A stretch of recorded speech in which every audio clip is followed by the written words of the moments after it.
Po unë ju them ju, se me unazën e Tiranës, janë vjedhur të pasërta 320 milion euro. Me unazën e Tiranës, janë vjedhur të pasërta 320 milion euro.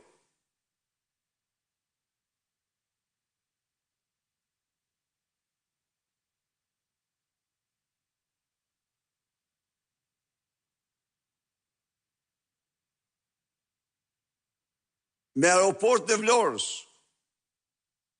120 milion euro.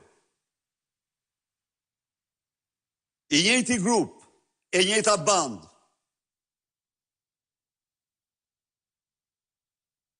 Por që nuk cilësohet organizat kriminale, nuk cilësohet, po më thoni mua, çfarë dëmësh më të mëdha kanë bërë një grup kriminal ordiner?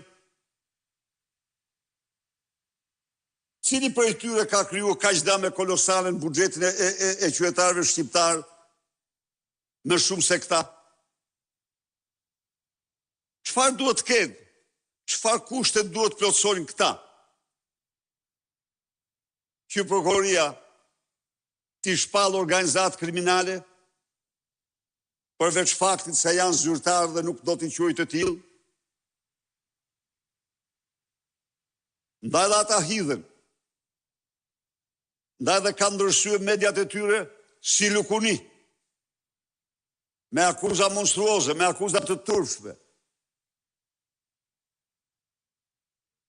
Se u bë mbështeti,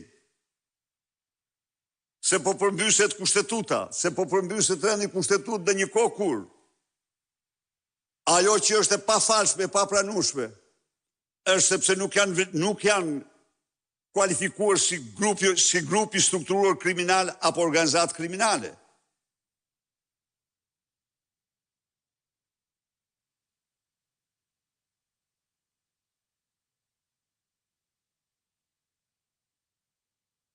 Dënojmë ashpërsinë më të madhe këtë qëndrim.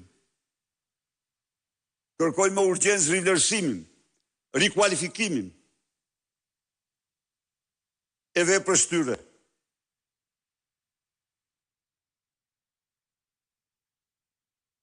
Nuk mund të kalohet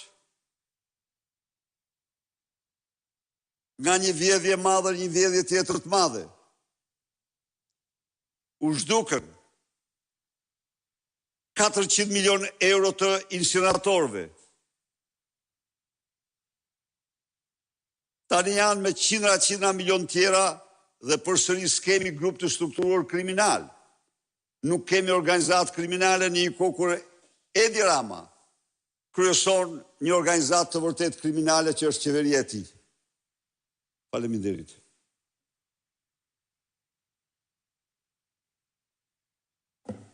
Zoti Berisha, për të ndalur tek çështja Rama Balluku, tashmë që dy masat e sigurisë vendosura nga GKK janë në gjykatën kushtetuese pasi qeveria ka vendosur ti padjes